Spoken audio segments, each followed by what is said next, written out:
What's up, guys? Welcome to VHP Engines. The shit I'm about to talk about right now does warrant its own video. I probably should, but just because of the fact that I know this would probably cause just a lot of controversy and with some people, and just from the fact that even some of my other videos have had just a fair amount of annoying people commenting. I'm not gonna make it its own separate thing because I don't want that to draw people in who are just gonna talk shit. So I'm gonna talk about it early on in this video, and in the future when I get asked questions again, I will just point this video out as the go-to guide for it. Now, what I'm talking about here is piston wall clearance / ring gap. And I've mentioned this shit before. I have debated back and forth for the longest time about doing a piston wall clearance how to, but just to be simple on that piston wall clearance, you're looking at all piston wall clearances. To calculate that, you calculate bore, and you measure the bore, you measure the piston, and you subtract the piston size from the bore size. That gap that you have remaining is your piston wall clearance. Now, when you're talking about optimal piston wall clearances and shit, guys, when you guys come and ask me about piston wall clearance for a Vitara build or for a build like this, I'm going to say, I was like, dude, the piston wall clearance, optimal piston wall clearance, you're really talking about forged pistons when you do that, because forged pistons expand under heat. So that's when you're talking about, that's when your piston wall clearance has to be a little bit more calculated. For cast pistons, they don't expand with heat, so what you get is what you get. Where you're at is where you're at. All right? Now, you measure your bore sizes and shit because you need to know a couple things. You're looking for out of round, which is your egg shaping, and you're looking for taper or cylinder run out, which is, you're looking to see if it, is wider at one point than it is at another. The reason why I don't bother with that when I do this shit, the bore testing, is because it takes up a lot of time, and I'm not saying I'm skipping an important step because I don't want to take the time. I'm saying it takes up a lot of time, and there's an easier way to determine if your shit is out of round or tapered off, and that is just using the piston rings themselves. There's a way you calculate, your exact perfect ring gap or whatnot, but again, I don't use that either. I've talked about this in the K build, but I guess I kind of sped through it really quick because I guess I just didn't want to deal with a lot of questions for it, but I'm going to try and do my best to explain it slow here, exactly what I do. So I've said before that generally speaking, I don't gap rings when I'm doing stock pistons or the Nippon racing pistons or the Vitaras. Why? Because Nippon and Vitaras are also cast rings, and generally speaking, when you buy a set of standard bore rings, they generally come within the tolerances of the block. Now, your tolerances usually range between 4 thousandths of an inch. So, like, okay, so for like the top compression ring, you're looking at like your tolerances would be within like 14 thousandths of an inch to 18 thousandths of an inch on the B series, and your bottom ring would be like 18 thousandths or 17 thousandths of an inch to 24 or something around that. So those are your tolerances. Those are like, if you're within those specs, you're good. So if your rings fall within that shit, you're good to go. So I dropped the first ring in there, the top compression ring. Check it. If you're good to go there, you check that, you check your bore, you see if you're within tolerances. Now, I've also run my rings a tad bit loose on single cams a couple times because they've been looser than what OEM was calling for. Single cams piston oil clearances run pretty tight because it's a smaller bore. But anyway, that's a whole other engine. So for this, I've already cheated, and I've checked the first and second compression ring here, and the measurements are 18 thousandths of an inch for the top ring and about 20 thousandths of an inch for the secondary compression. Now, like I said, where the tolerances are, they fall within their factory tolerances. So, I shouldn't have to gap anything to go with it. Now, forged engines are a little bit different, and you will have to gap your piston ring there. And even then, I usually only find myself gapping the top compression ring, and that will be for another time when I eventually get to building another forged engine. So I've strayed away from blueprinting, but if I ever get to the point where I'm mass producing engines for people, I might reconsider blueprinting,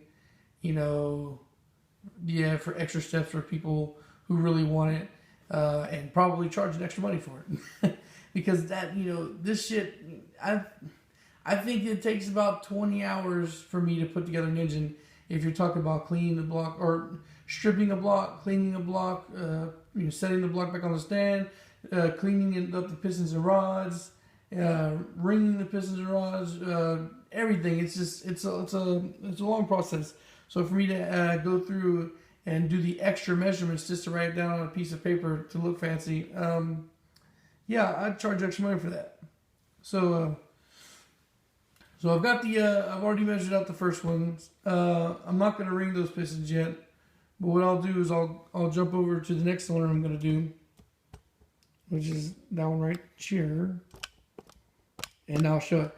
Although I did show this on the K build, but you guys just didn't get to see it up close like you are now because I didn't have the tripod at the time. I was using my vise to hold a selfie stick, and I couldn't get super close with it. Okay, I guess I kind of strayed a little bit there too when I was talking about measuring your out of round and your taper with the piston rings. Because your piston rings come within stock clearances, if you drop your pistons in there or your rings in there, you're going to find out if you have out of round egg shaping or whatnot, because your gap is usually going to be fucktarded. Generally speaking, you'll either have your rings bashing into each other, or you'll have it to be where you'll have too much cylinder. So it's God, I'm sorry guys. I probably really shouldn't have came out here and done this tonight, and not because I can't focus on doing the build, but more off just because I'm having a hard time focusing talking to the camera, and honestly I don't know why. But anyway, cylinder wear, egg shaping, out around, and taper. So cylinder wear, instead of just having a taper where it just gradually goes out, you're gonna have it'll be excessively large. And I had a B16 that was severely worn out, and I didn't realize it at first because of course I didn't do the step, but I put the rings in, and the rings were gapped at 27 or some shit like that, which is insanely huge. And it was a stock rebuild. It wasn't a forged one. Even forged, that would have been kind of big. So I called the company up. I was like, bro, you guys sent me the wrong fucking rings, or these rings are bad. They're like, nah, they're good. All this shit. But luckily for me, I build engines, and at the time, I have a whole bunch of engines laying around. So what I did was I just cross-referenced. I took the same set of rings, and I put them in another block, and they measured out perfect. So, boom, the rings detected the cylinder wear, and I shucked that fucking B16 block right the fuck out. So that's why I don't bother with doing the bore measuring with the tool, and that's why I don't worry too much about piston to wall clearance. This, I guess, where you cue the guys who are geniuses and they're fucking in the comments right now. But guys, I'm telling you, like I said before, this is my method of way of doing things. Nobody has to follow my shit. If you all want to go textbook, that's fine. But just with that being said, I've built a bunch of engines, and a handful of them were making high horsepower, and I've never had an oil consumption problem or anything like that, or compression issues. Yeah, so tried and true methods. I'm not going to stop or adjust anything. You guys can say whatever the fuck you want. If you're in here calling me stupid or whatnot, fuck you right back.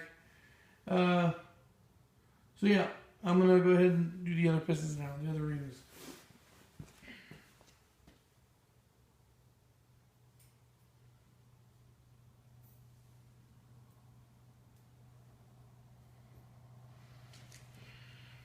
Also, now that I have like a baseline of where to expect the rings to be at, now at least I don't have to guess so much. And also, too, if you guys were wondering why I'm not wearing any fucking gloves, it's because of this part right here. You see how my fingertips are holding it? Once I go to slide it in, the tips of the gloves will get caught. So you can't really wear gloves for this. Also, guys, if you do want a detailed explanation on piston oil clearance and all that bullshit, I'll leave a link in the description for a write-up on Evan's tuning website. He's really technical. He also has you guys have probably seen, if you've looked through YouTube and found my channel, you've probably seen Evan's tuning's real old GSR rebuild.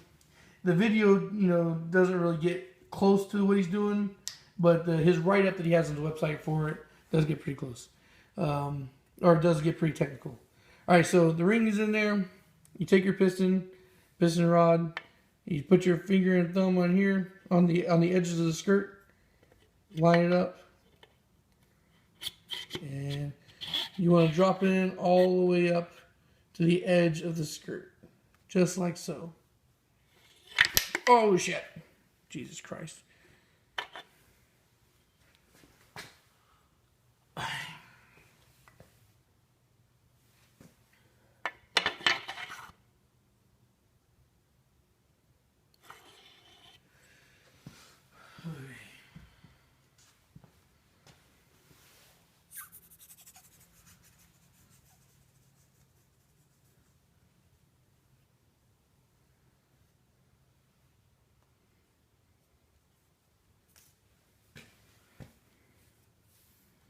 Let's see if you can focus in on that.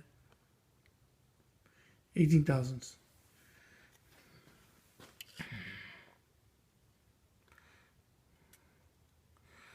Alright, so you want to be able to insert the ring into the gap. Or, not the ring into the gap.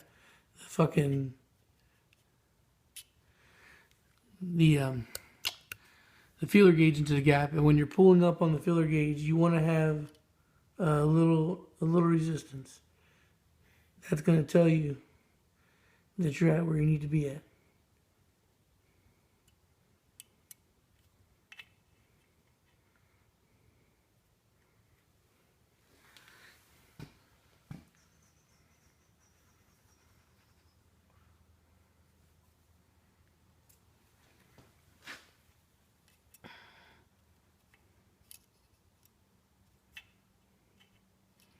All right, this cylinder is a little bit tighter. Or this one's showing up at 16 thousandths of an inch. Yeah, 16 thousandths.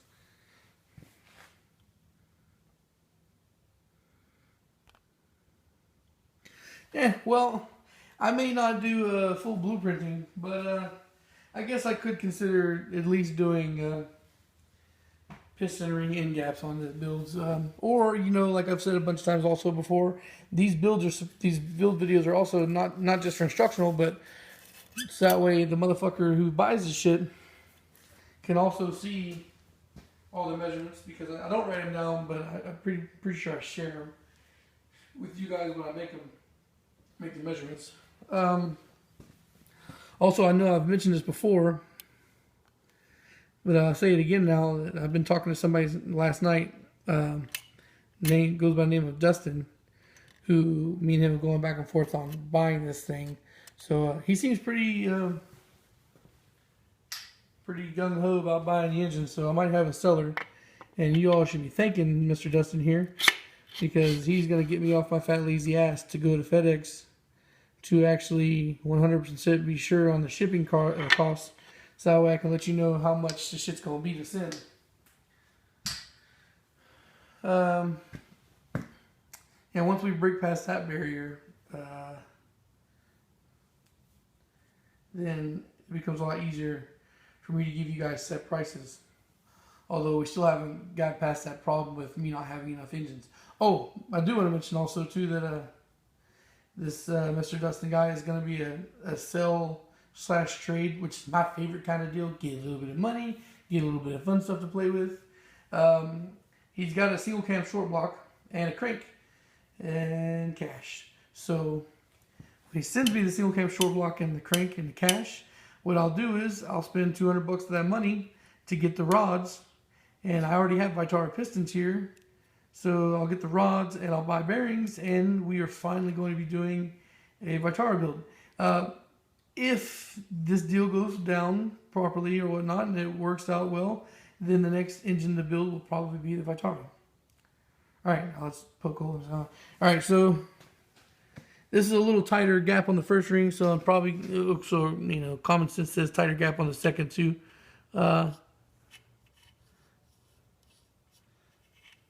Yeah.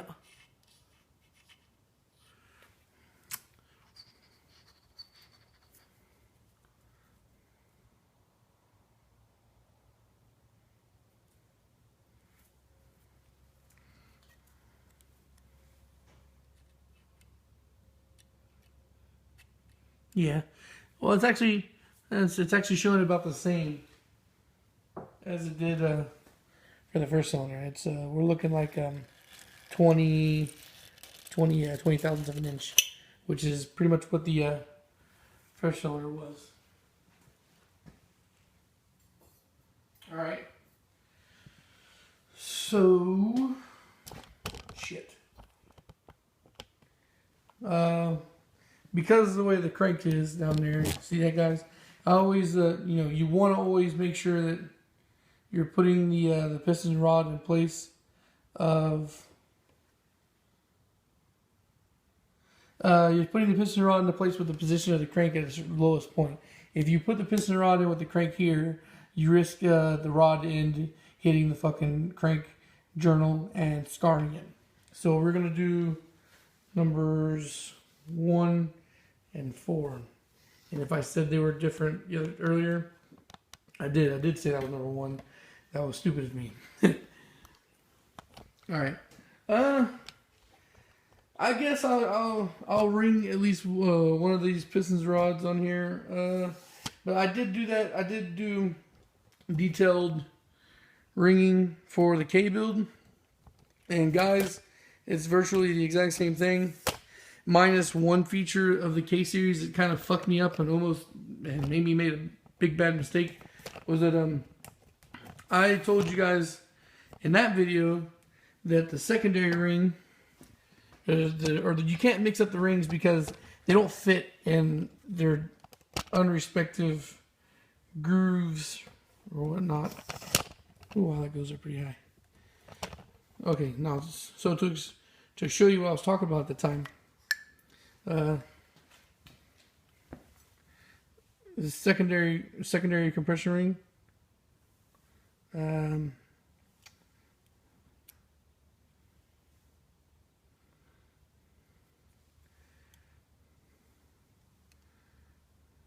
You see, it don't. I don't know how well you can see. Yeah, my shit seems all kinds of fucked up with the lighting today. Oh man. My light dying in here? What the fuck is going on?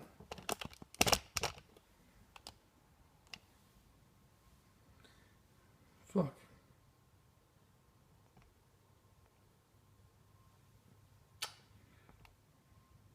There we go. Alright, so the secondary ring is too fat to fit in the ring gap groove of the top compression ring. See how, oh, there, well, you can probably see now. See how it dropped in there and here? It just kind of rides the edge. Of course, you know that the top ring will fit in there, but the bottom one won't.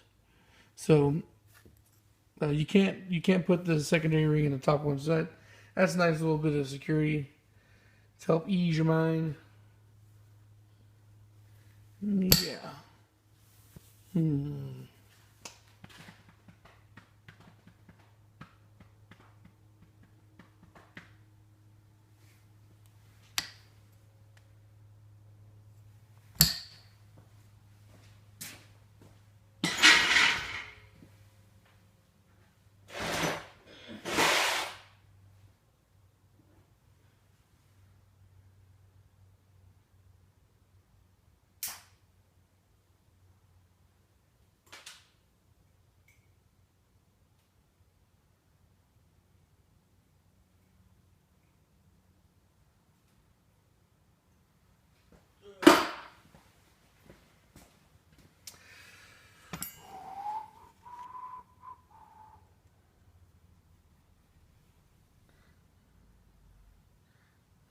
Oh man, look at that.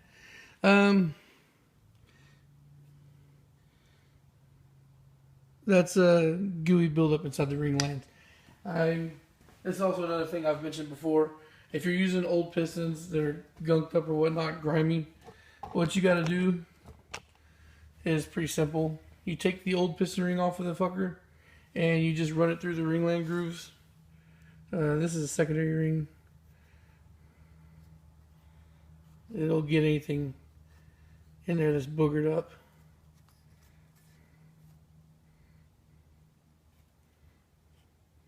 Because the piston rings need to be able to freely rotate inside the ring lands.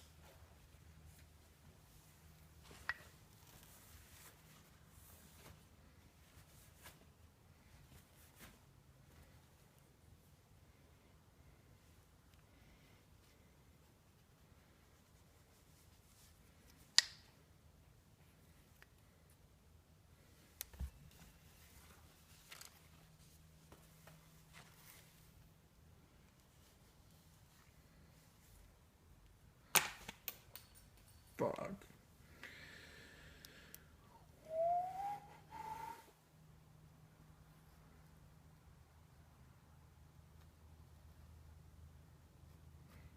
If you're wondering why that thick ass gooey looking shit is coming out, it's because the guy who had this engine stashed thought it was like a good idea to shove all kinds of like bearing grease into each of the cylinders and coat the pistons with it to prevent rust. Guys, if you absolutely cannot put it in a dry place for storage and you want to prevent rust, all you gotta do is coat it with WD-40 or engine oil and wrap it up with some plastic. If you do have any rust between then and the time you get back to it, it won't be severe. Packing all kinds of grease like this guy did is completely unnecessary. Okay, I guess while I'm doing this, because I don't need to, I mean, fucking, I'm going to be doing this for every one of these motherfuckers. I guess while I'm doing this, I could talk to you about some other stuff real quick. I know I'm like beating the shit out of a dead horse again. I like doing that. About the shirts and stuff and the Snapchat thing and everything. But this is something new. Me and you guys are all learning this process together, how it's going to be. If you guys didn't notice on Facebook or Twitter or wherever on my social media, I had to go have a talk with a shirt guy. He was going to brush me off, or he was trying to push me to the back of the line. And I understand, this guy's a one-man operation, and I'm sure that when people deal with him, they deal with hundreds of pieces at a time. So, of course, he's going to be making more money off other people. But at the same time, the way I feel is if you can't get to me because you have more important shit done or to do, be honest with me. Don't be greedy and, keep me on a leash so that way I don't go anywhere else. just that way you can like assure yourself business later. If you need so the guy tells me he needs like a week or another week and a half, or about pretty much 2 weeks. Anyway, I posted the video. I posted a video about it on Facebook. So like I said before, if you're new here, or if you're maybe you're new, find this. I will be posting little follow-up videos on Snapchat and Twitter. Those will be ad-free, guys. I'm not making any money on that. That's just because I want to keep the channel. I don't want to flood it with too much stuff that's not really correlated. I also want to limit how many news videos I make. So the only way I can really do that is to put those video updates somewhere else. Because I know that, not everybody sees it when they're in their news feed unless I put pictures every time. And I don't want to have to put a picture every time just to catch y'all's attention. So I'll put the extra stuff up there. And you guys can go there and check it out. I did post the video from my storyline and Snapchat onto Facebook, but that was just today, just so you guys have an idea of the shit that I'll be posting there. But in the future, I won't be. Also, I'm still waiting for Sam to hit me back about the stickers. I'm not 100% sure what the reason is for it. I mean, when people ask me about stuff that could potentially make me money, or even when people ask me stuff in general, I don't make you wait in limbo forever for an answer. So what happened was I waited about 24 hours after I asked him the first time, and I sent him a message again, and I was like, so what's up? Well, with them stickers. And I saw typing went away, and I still have not got an answer. So I don't know how that's going to fucking work out with him. I could always go to another local guy, but so far, the one person I went to seems kind of lazy. He pretty much wants to redesign my logo because he doesn't want to follow what I already have. He wants to pretty much redesign my logo and then charge me double what I normally pay to get it printed out. So I really hope the thing with Sam works out. If it doesn't, then I'll have to keep searching around for somebody who can make the decals. And Dustin, if we do work out this deal here and everything goes through without a problem, I want to give you a shirt and some decals as well. There's a couple of you other guys on here that got engine builds from me that also don't have shirts and decals that I would like to catch up to and give it to. But I guess we still have to wait for the first one, or the first setup to finish with this guy before I can really make any promises of how fast shit's gonna come, whatnot.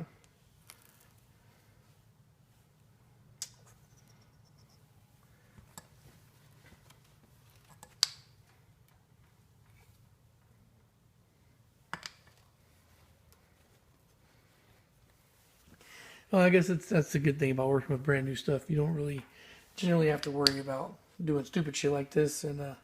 But with that being said, I generally never work with brand new stuff. As a matter of fact, I've only ever had brand new stuff one time. It was cool. Anyway, no sweat. All right. I think we're running on 30 minutes of footage time, and it's been pretty much me yammering on. I'm going to cut off here, clean the rest of the pistons, and when I come back, we're going to ring some pistons and rods. We're going to ring these two. Then after that, we're going to torque them. We're going to be going torque. So the rest of this video should be relatively quick. Maybe we'll get another 30 minutes in. We'll see. Something I also wanted to mention to you guys too, or re-mention, is like a month or two ago, about 2 months ago, I had a channel update, and I was only got like 80 views. I've mentioned this a couple times now, and some of you guys have gone back and watched it, but I don't think enough of you have seen it yet. I mentioned that I would do sponsored labor, and I would also do engine giveaways. So firstly, talk about sponsored labor. If you're one of those guys that live close to me, and you want to give me an engine or bring me an engine, and I'll build it for you for free. I'm not going to provide parts, of course, but bring me the engine, bring me the parts, and I'll build it for you on the channel. Just know that if you're doing this and I'm doing the free build, some stipulations are, one being you can't fucking rush me on the build. My build days are on the weekends, 1 day a week. You guys can watch my channel if you want to get a good idea how long it takes me to build a block. All you have to do is just go in between, look at the videos and see how long it takes for each segment to come out. And that's about how much time it's going to take. All right. I've had people tell me, "Oh, take your time," and then like 2 weeks into it, they're pressuring, not realizing that 2 weeks is just 2 sessions. All right. So there's that. Secondly, being that if I'm going to build a fucking engine for you, then you got to rock my decals on the car, or at least one. Just one. Just you got to put one of my decals on the car because it's sponsored, right? So me, B18b engines, yeah. And then the last thing would be you have to give me fucking footage of the car. I need dyno pools and I need street footage. I have got like 0 street footage except for one car for a video review that nobody gives a fuck about. And it's going to take me forever to finish my Integra, so I need footage. All right. Now, the other thing being the engine giveaway. If I ever get to I've given an engine away already. Again, beating a dead horse. I've mentioned this a bunch of times. So I'm down with it. So what the thing is, though, for me to do this in mass, to just say, hey, engine giveaway day or whatnot, I have to be making enough money off YouTube to pay for the engine and the parts. Now, I'm not saying this as some kind of sneaky trick to get you guys to go out and recruit for me or whatnot. I just, the main reason why I want to give away, is because I don't have enough footage of dyno pulls with my cars, and I don't have enough street footage. And I'm hoping that if I build engines and give them to you guys, there's a better chance of them getting seen than if I try to hold on to all my engines forever and eventually build them and run them myself. So I have no problem at all with giving away an engine, because the happiest part for me isn't doing the build, it's seeing the product after it's finished. All right. But I have to make enough ad revenue from YouTube to be able to pay for that. I can't just go out and spend ballpark $500 or $600 on parts and an engine just to literally give it away. I'm generous, man, but I'm not that fucking generous. I have to try and at least break even on what I'm spending. So yeah, there's that. And I want to tell you guys to go back and watch that shit or whatnot, but nobody's watching it. So here you got a chunk of me talking about just that. All right. I'm just doing a little test here. I'm looking at the camera and wiggling the hand to make sure you assholes can see while I'm actually putting the rings on here. And I forgot something.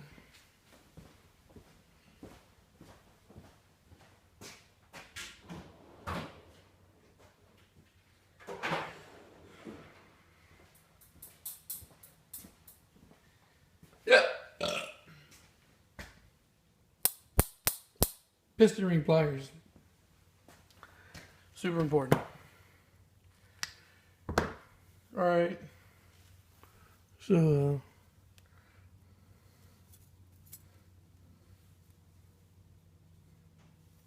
these are oil control rings. These are the bottom ones. These are the ones you never have to worry about gapping.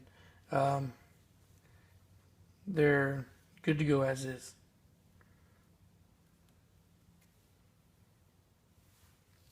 Now you put on the rings in ascending order from bottom to top, because you don't want to try and put a ring over top of another ring to get into a groove. I think that's a common sense thing.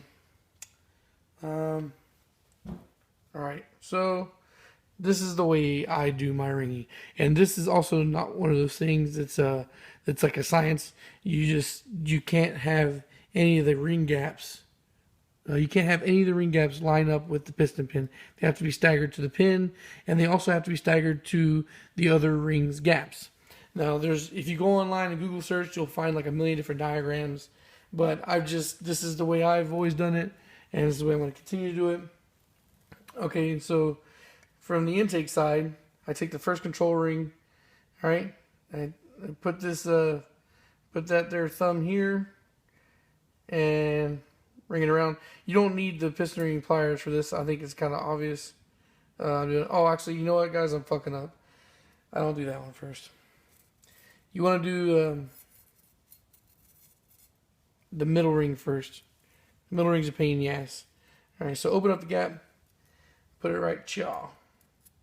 I like to stagger it towards the right-hand side. So you got the ring gap right here. All right.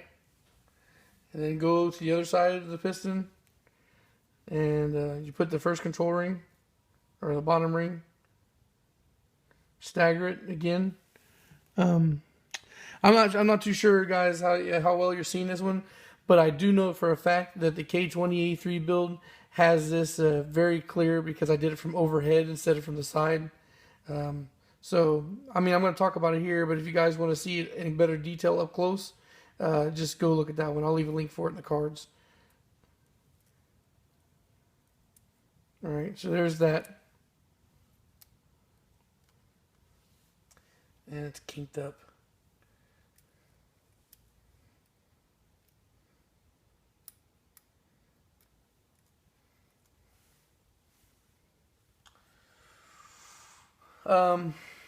It's good to have a pocket tool, guys. If you don't know what that is, it's one of those little screwdrivers that kind of like fits in your breast pocket.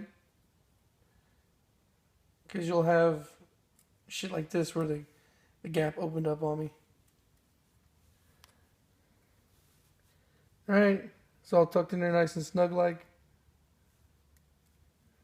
Or was. Jesus Christ.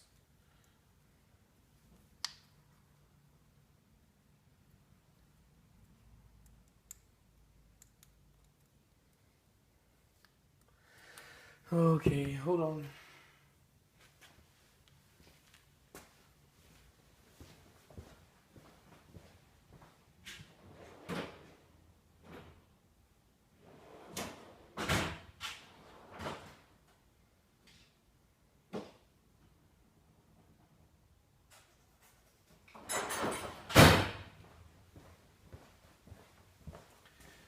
You just want to make sure you have something with a fine pointy edge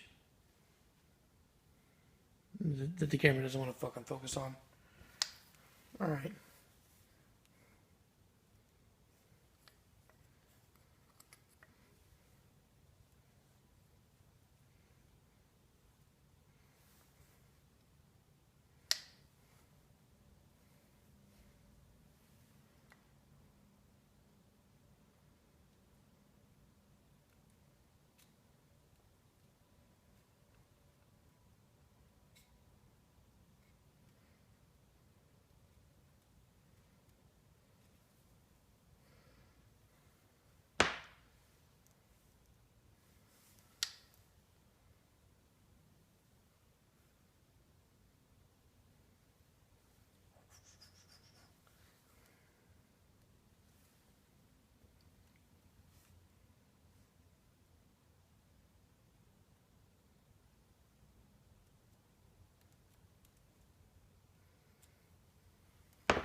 Okay, so it was jiggling around on me. Honestly, I should probably go ahead and just put the top control ring in there. So that way all the rings are locked in place.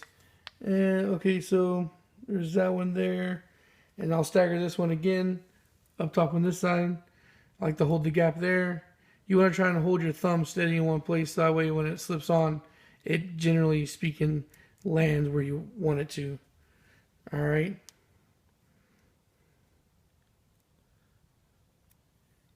Also, I do clock the piston rings while I'm putting them in place instead of waiting to do it at the very end.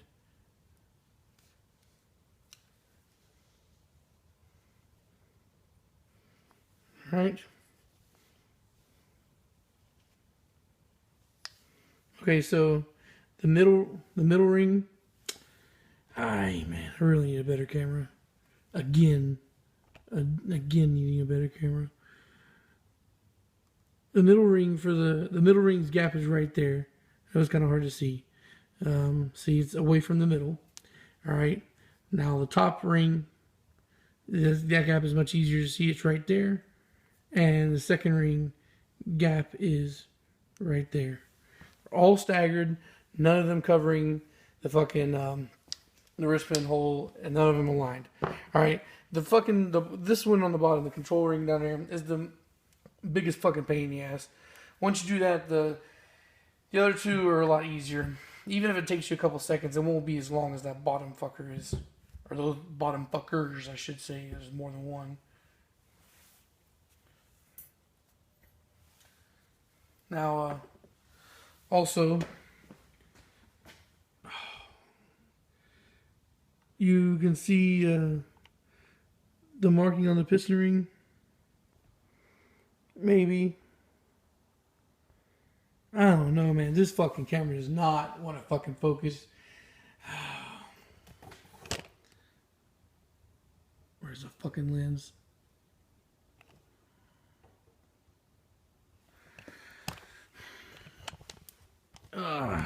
Sorry for the shaky footage, dudes. But it's not one to fucking cooperate. Okay. So right fucking there. You see that R? That R is the marking to show you this top side. Alright? And again, the R here. Fucking focus. Anyway, you can't see it perfectly, but it's right there. Sometimes the piston rings won't have a letter or anything. It'll have a dot. All you have to remember is that the marking on the piston ring always indicates up. And also you want to remember too that if you are filing rings, you want to file on one side and you want to file on the side opposite of the mark. Why? So that way, God damn it. So that way, you have your perfect sides. That way, when you're doing your removing of material, you have something that you can follow along as a guideline. So that way, you're not making the lines go wobbly when you're cutting. You know you have one that's true straight. So you always have one side that's perfect to compare it to when you're making your grooves or when you're cutting your material off. Okay. All right. The second ring, you want to put it in there nice and good, and you really want to have it in there. You don't want to have it popping off on you when you're pulling out or when you're trying to go over. All right. So I put the second compression ring in between the two controls, not the middle one.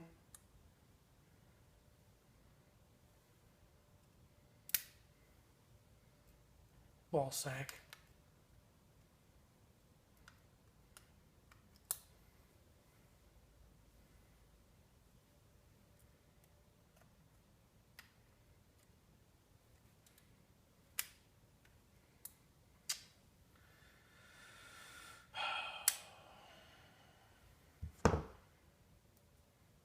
I'm sorry if I'm being a fucking drag on this video, guys. And this sucks because this is B series. So the chances are that there are a good amount of people going to fucking see this one. But fuck, man. It's just, like I said, I wasn't really in the mood to do this. But my cousin's birthday is tomorrow. Tomorrow is Wednesday, I think. And Thursday is going to be my last day here at home. Friday, I'm going to get up early. I'm heading north to D.C., and then from D.C., I'm going even further north to PA to meet some family friends of ours. A trip that I've been putting off forever. So I can't do that anymore. My wife will be pissed at me. She'll fucking kill me. So I pretty much have to get this done today if I want any kind of chill time between now and me leaving.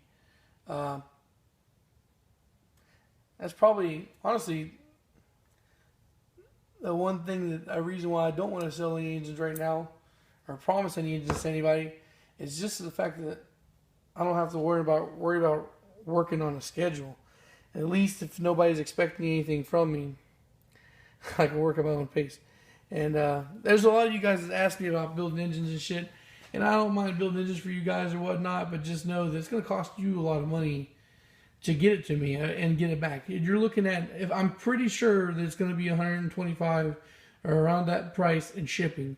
So bringing an engine to me and sending it back, you're already looking at $250 in the hole. And that's not including your parts and the labor, all that good stuff. All right.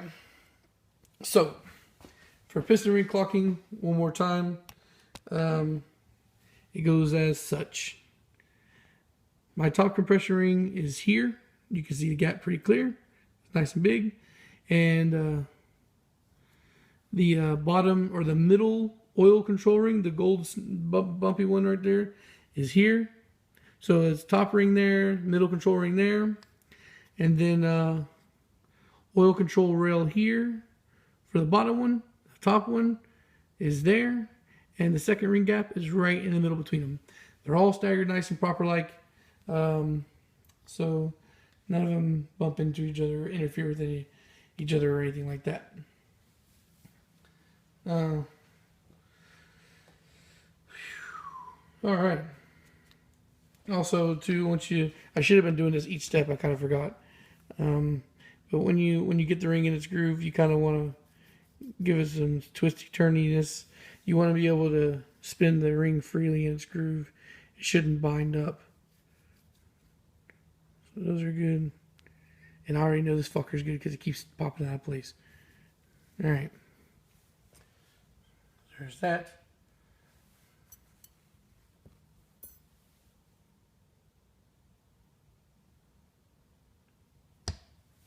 All right, I'm going to cheat a little bit. I'm going to skip forward because I'm going to go ahead and drop that one in the cylinder so that way you can see it. Also, guys, this is not my most favorite thing in the fucking world to do. Generally speaking, it always takes a couple of efforts or a couple of tries before it works properly. I have a couple of different tools. From this. But because I fucked up my B series compression ring for my scissor tool, which is the one I prefer to use, I have to use the generic AutoZone one. If you want to see the one I prefer to use, then go to the K series build. I'll leave a link for, and in there you'll see me use the other one, which is the one I prefer.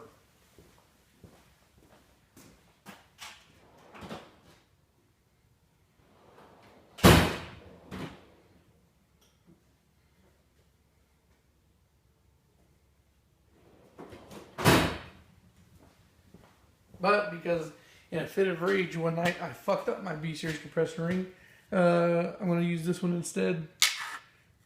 The one I don't like using.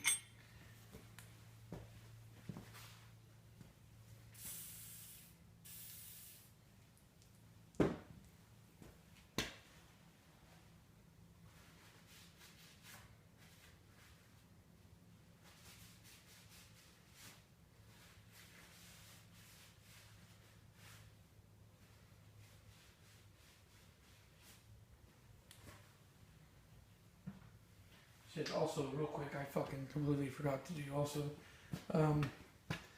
the ring gaps. I'm gonna put some oil in them before we put it in place.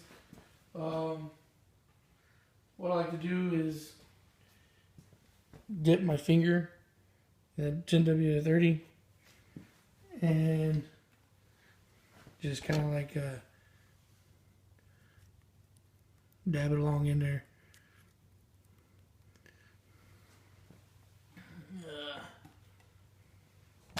You want to have of course, a decent little drip. You want to make sure you actually get a decent little amount of oil in there. This is one of those things where you don't have to kill yourself if you don't put the oil in there. You won't blow the engine up or anything. I've built plenty that I forgot to do this on, but you know, if you can remember to lube it up, it's always a good thing. I mean, if you do a couple of dry turns before you actually crank the engine on, which I mean turn the engine over a little bit before you actually go to do a real startup, then you'll have some time to circulate the fluids.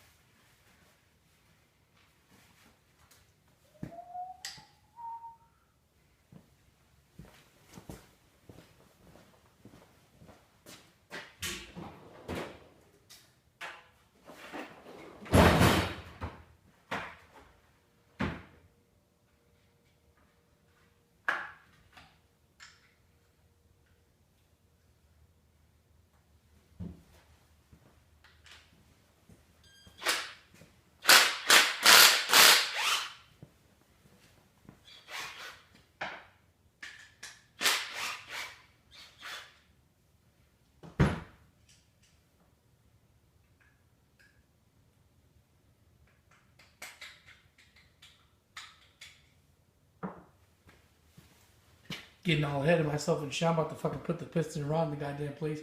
I ain't put on the fucking bearing yet. Oh my. Oh my, oh my, oh my.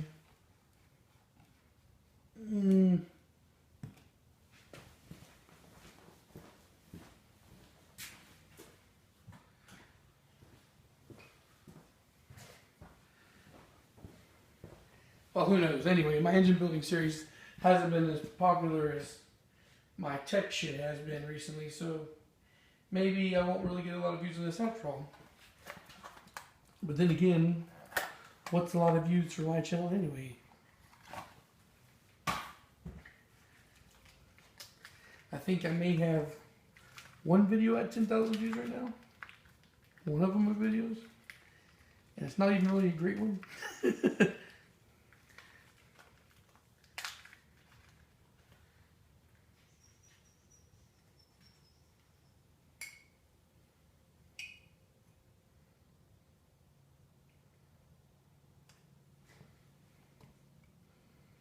Anyway, guys, that's the rod bearing.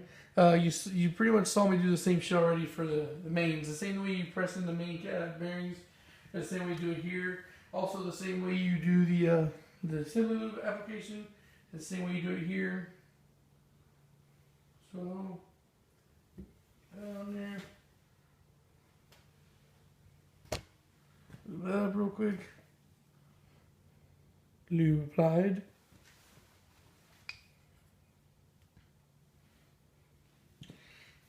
Make sure you got your arrow pointing towards timing.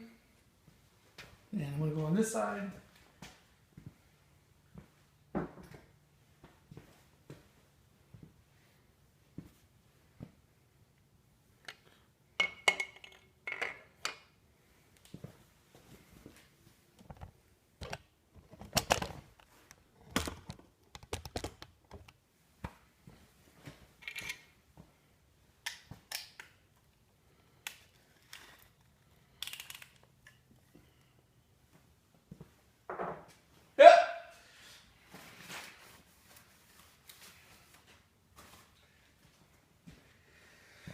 Just gave the compressor a little wipe down real quick.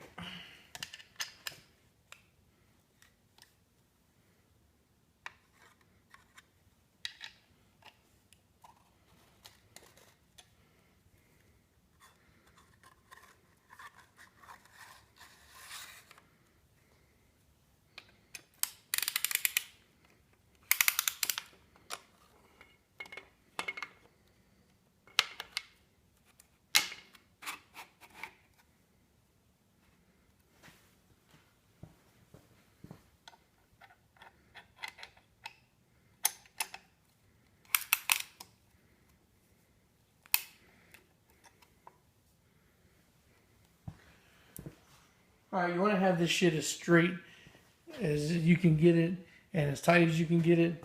I'm not telling you like to crank it to where you're fucking like being Hercules over here going, oh, oh, oh. You don't have to be like that serious.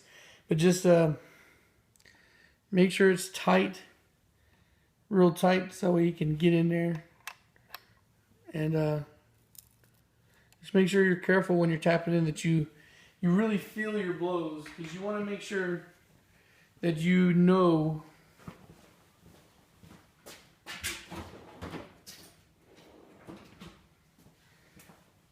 you can feel if the piston ring is binding. And what I mean is that one of the piston rings will slide out of the ring groove and get caught between the compressor and the cylinder wall, and it's really easy to fuck one up. Alright, I'm going to do what I haven't done before. I'm going to double tap it. I'm going to double up the hammers here. Of course, you want to use a rubber mallet. But I'm going to double up here and see if maybe this helps things a little bit.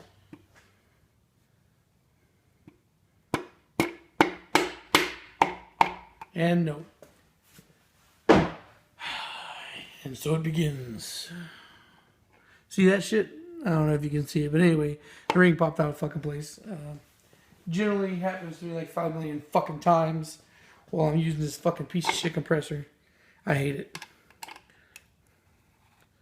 Who knows? Maybe it's me using the fucking tool wrong. But anyway, it generally always takes me like 5 or 6 fucking tries before I can get the damn thing in there. Really aggravating.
Holy shit, look at that miracle of Jesus.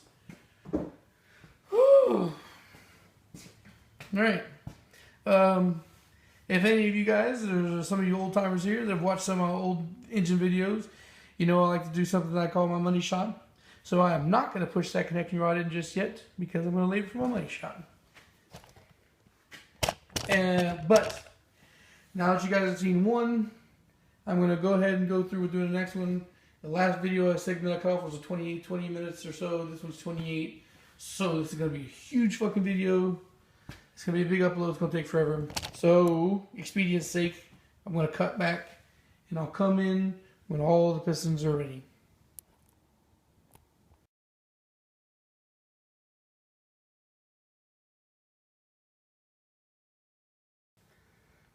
Yeah, so I kind of forgot how, even though I'm going to leave the first two, or the other two, unlocked so you can, or so I can do my money shot, I still need to go ahead and torque these two. Alright, so I'll show you on the last one, but just so I can show you while it's upside down now too, I can show you from the bottom. So what you want to do is you put two fingers on top of the piston head and you kind of slowly push down. And when you're pushing down, I like to reach under and cup the girdle or the journal. And as you're pushing down, the two rods studs will bump into your fingers, and then you can use that to slowly guide it into place until you land a solid thunk on the crank journal. So that way, the stud doesn't hit the journal and scar it on the way down. It can happen if you are careless. Alright, so you match up tang for tang.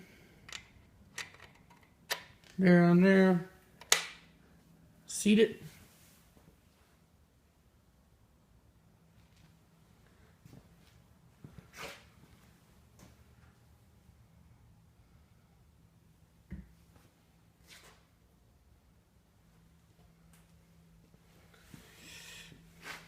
And likewise for the other side.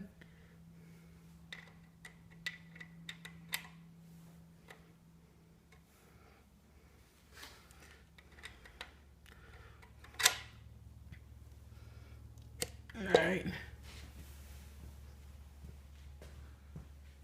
Some of these older ones are a little bit stubborn. It's okay, just coax it on there. Light taps. A little bit of gap still, but that's fine. I'll tighten that up when I twist them on there. Same as with the main caps. You want to do the same shit. You want to go ahead and tighten the nuts down until they're, so that way you can make the cap flush. So you don't prematurely get false torque readings or whatnot.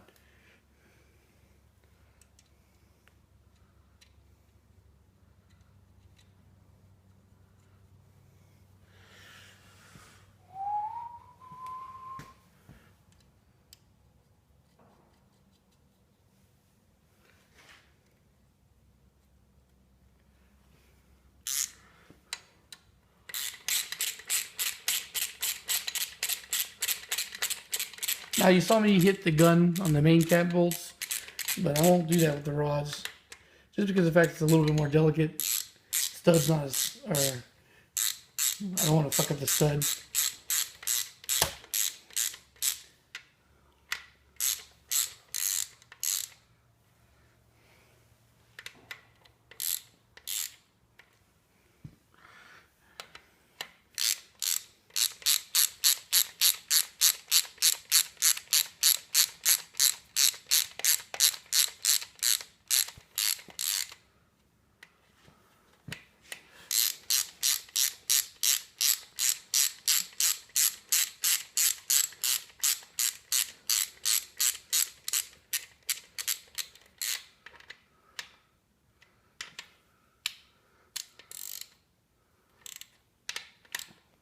You run it back just a tiny little bit, not a lot, but just because I want to make sure I take off the pressure.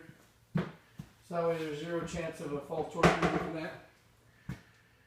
Alright, so rod bolt, cap nuts, or rod cap nuts, whatever the fuck, call for 14 foot-pounds, or pounds-feet, whichever you prefer to say. For the first step, 14. Not very much, so don't go all Hercules on doing this. And make sure that when you remember when you're doing your torquing, take slow pulls, slow steady pulls.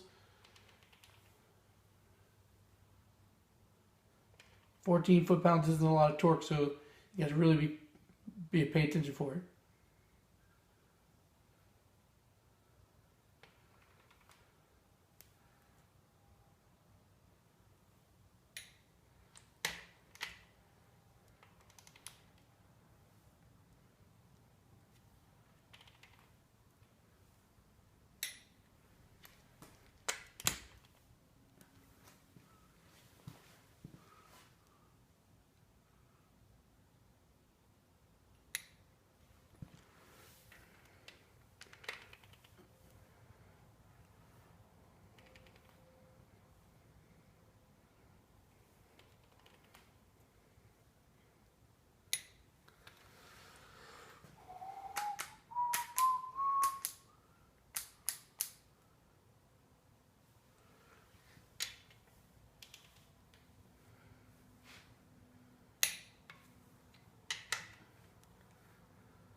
Alright, the only reason why I did that little double tap in the end is because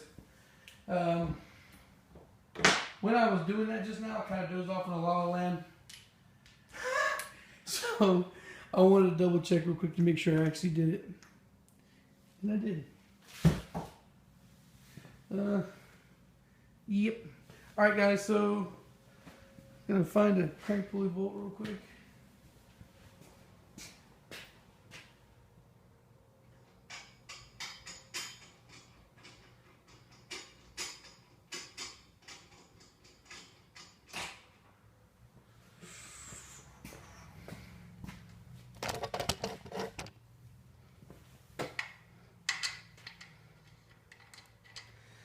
Guys, never put Loctite on these. You will make somebody very angry at you eventually.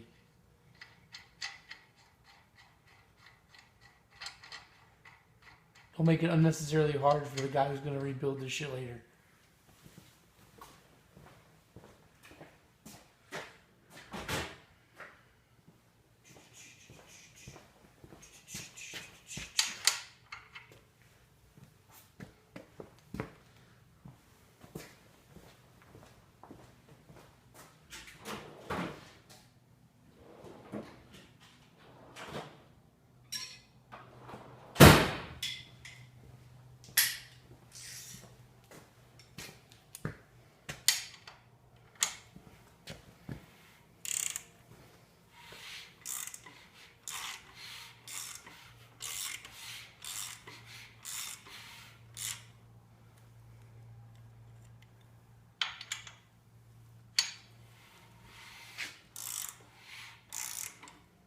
Yeah.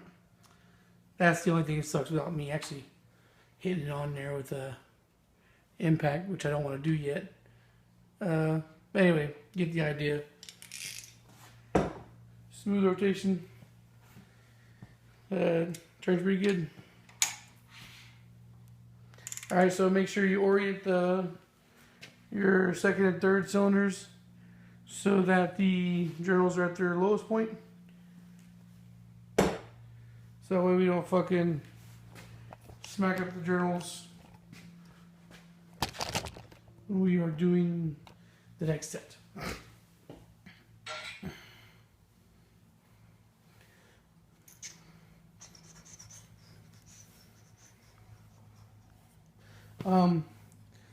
Alright, so if this deal doesn't go through and I don't sell this and I don't get the single can, the last engine I have to do is the secondary K28-3. There's that one right there. And the one I already finished is on the short block. I might finish that. But definitely want to tear that down. And then I have some ideas. I might get a K28-4.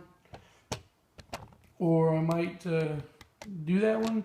But the only problem is that I did dig through the websites and pay a little bit better attention. And of course, I didn't really look too hard the first time. And yes, I do know that the K28-3 crank is not the same as the A2.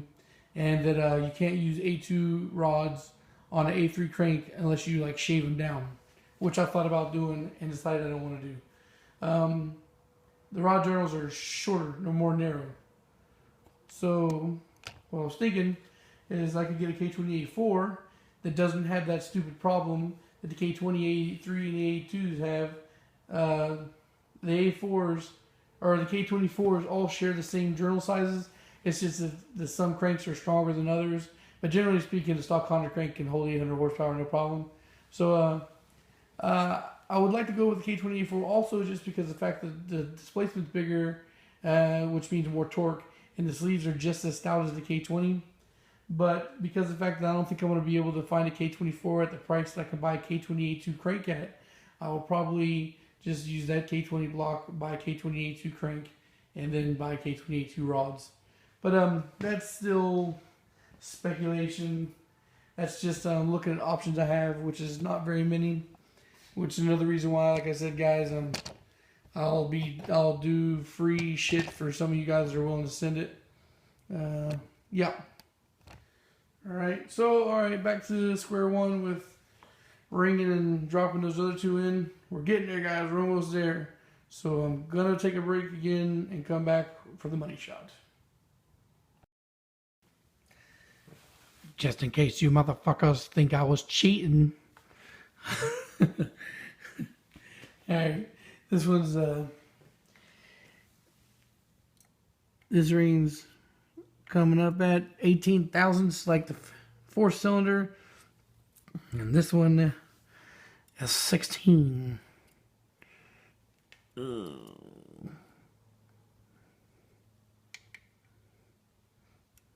Yeah. Anyway.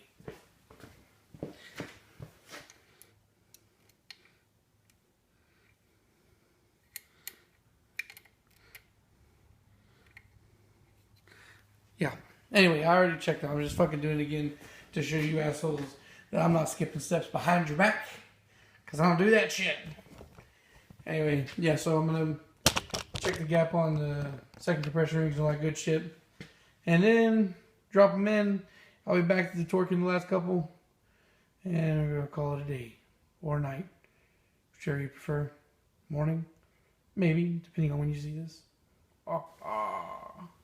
And that there, ladies and gentlemen, is the money shot. I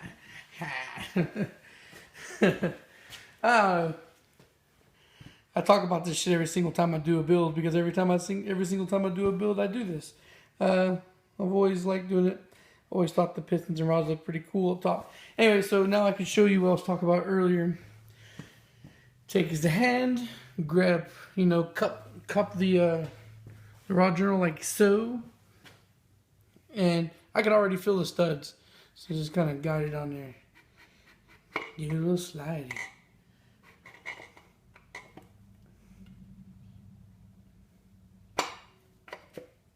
Bonk.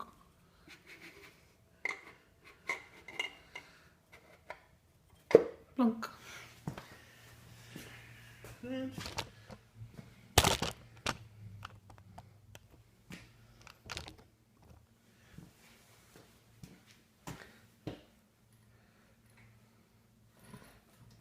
Fuck.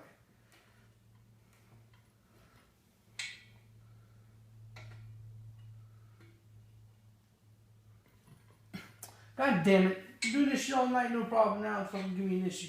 Stupid cocksucker son of a bitch ass piece of fucking garbage. Ah, damn it. Okay.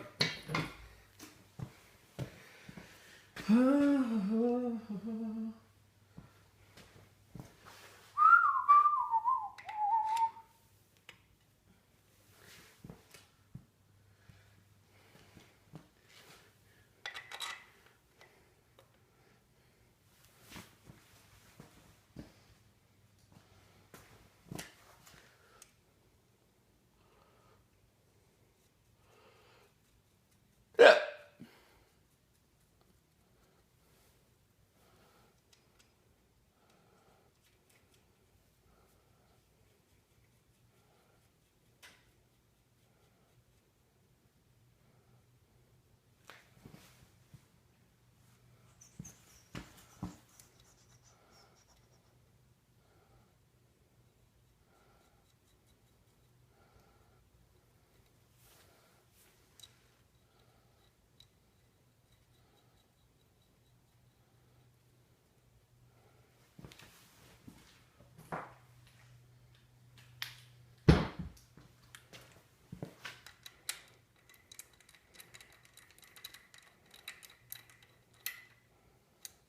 Awkward silence much, guys?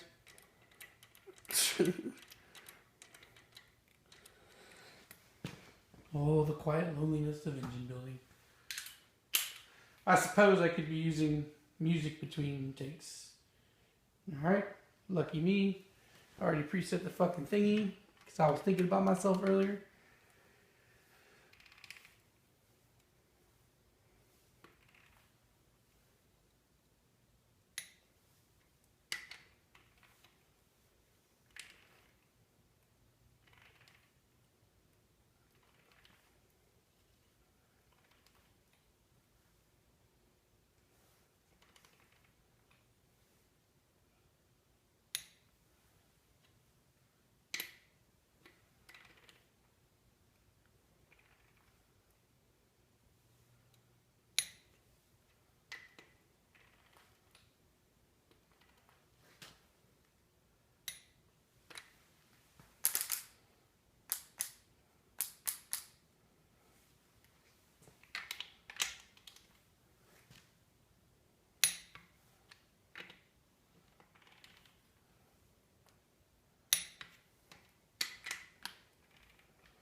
Success!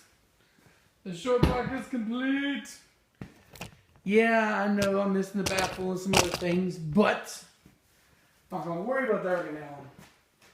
I'm not going to put an oil pump on there so I can sit the baffle on. I don't know. I guess.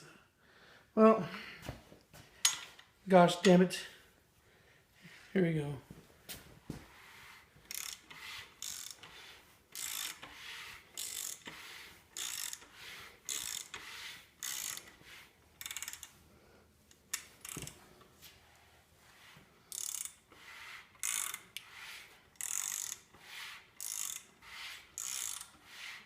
Look at that. A fucking work of art. People like their paintings. I like my engines. Alright. Yeah.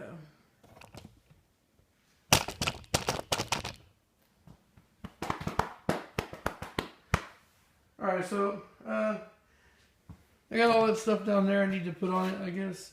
Oil pan, the baffle, that good stuff. But I didn't clean anything.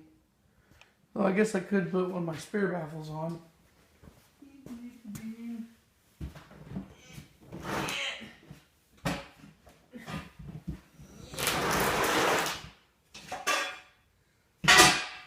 all dirty too.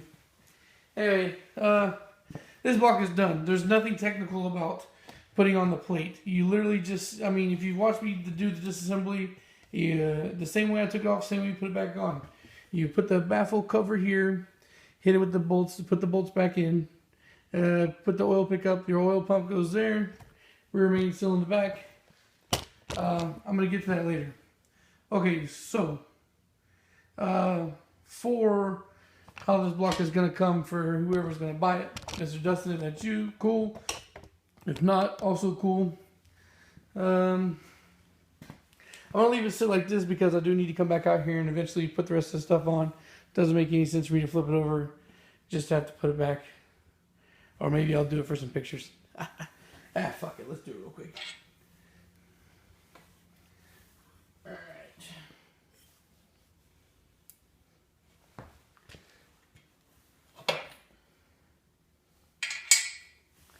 Alright, so do a walk around here real quick.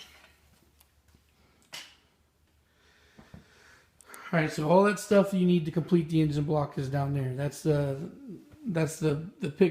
oil pickup tube, the oil baffle, and the oil pan. You're going to get that. Also included is going to be the crank pulley. I have to pull it off that, but that's going on, or it's going to come with it. What else is going to come here? You can get the used water pump. It feels pretty solid, but I mean, I'm not going to warranty that. That's gonna, it's used, so replace it if you want to. If not, I'm just not going to cover a warranty. This tensioner could use replacement, but the tensioner is going to stay on there. You need the post mount bracket.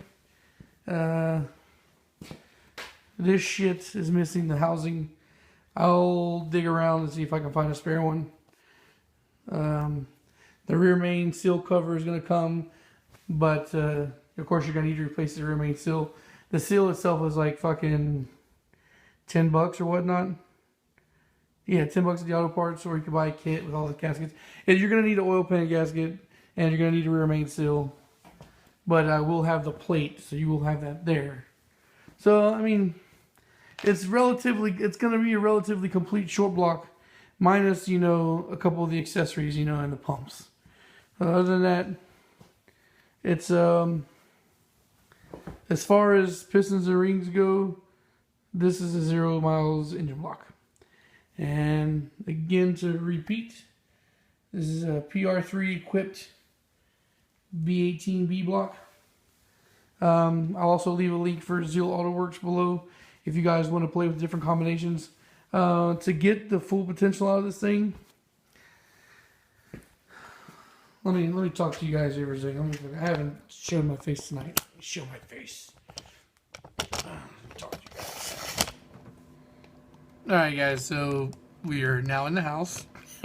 Looks like we're going to finish it up here. I don't have much to say. Really, I guess to add on to what I've already talked about in the video, I will go ahead and add this on here just because I don't like to leave it ended the way it did abruptly. I'd like to end with a decent conversation here. So,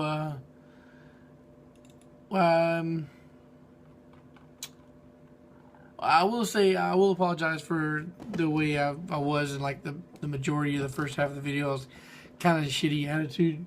I like to stay upbeat and positive and try to have a good time with you guys while I'm doing this shit. But I don't know, man. Tonight I really wasn't feeling it, and because my head wasn't where I was supposed to be at, like I was kind of drifting in and out. And plus, I kind of like have this ADD shit where I can't really talk and work at the same time. Sad, I know, but true. When I actually got away from recording while I was working, I stopped. Everything actually went quick. I know that you can't tell how much time is in between each cutaway, but I got all the pistons and rods in on the first try, which, as you see from that first one, it didn't happen. But the rest of them went in on the first try. Everything went pretty smooth. I guess one thing I do have to say to add up on it is like those pistons. The pistons could have been cleaner. If you watched a lot of my older videos, you see that I've done a better job. Now, with that being said, too, forged pistons tend to come cleaner easier than the cast because the cast has all those little grooves, just like your skin does, and shit gets in there. It's harder to get out. But I didn't want to spend an extra hour cleaning and scrubbing pistons for no reason. The amount of carbon that's built up on those pistons is negligible. It's not going to be anything that's going to cause any kind of problem. It's just, you know, I like to get them as clean as possible just for that brand new look again. Also, an alternative for cleaning the pistons compared to what I do with the Purple Power, you could use fuel if you want to. Me, it just seems kind of blasphemous to waste fuel on cleaning, so I'm just not going to do that. But fuel, I've been told, and I guess I've seen, you know, it does work pretty well. But anyway, I stick to my Purple Power on my brushes. I think that they do just fine. Like I said earlier in the video, also, I do have somebody who's talked to me about buying the block. I haven't sent him pictures yet to let him know that it's done. I'm about to do that now. And but just in case it doesn't happen, because, you know, a lot of people tell me a lot of things, and things don't usually go that way, which is fine, no big deal. But if it doesn't happen to sell, and if anybody else is interested in it, $500 is the asking price plus shipping. Now, Mr. Dustin, we did speak about shipping already, and I said it was going to be like 120-ish. That is still subject to change, not by much, but a little, because even though I'm going to do the flat rate crate shipping, and I'm sure that they're going to, you know, of course, provide the fucking crate, I'm still going to have to wrap it up in plastic to make sure there's no fucking dirt gets in it. I'm going to have to wrap up the entire shore block, and also I'll most likely put some popcorn or whatnot in it. I'm not 100% sure yet, but just know that it might change a little. What I'm thinking about doing is, when I go to check out the prices, is I'm just going to put the bare B18 short block I have and check that, because the flat rate isn't by weight, it's by size, like if it can fit into that crate. So with the short block, I should be able to tell for sure whether I'm going to be able to, what size I need, whatever size I may be. Alright guys, so like I said, I know I was a little bummed earlier in the video. I tried to, you know, spiff you up a little bit as I was going on with it. I got happier the closer I was getting to finished. But anyway, so closing message.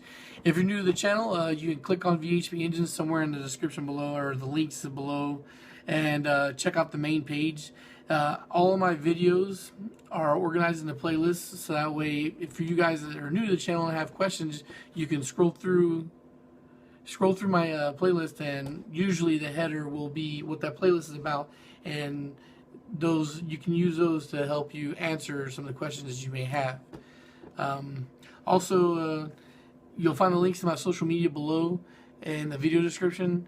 I use Facebook for news and channel updates, and also I update also Instagram. I use to put all my build project shit on there.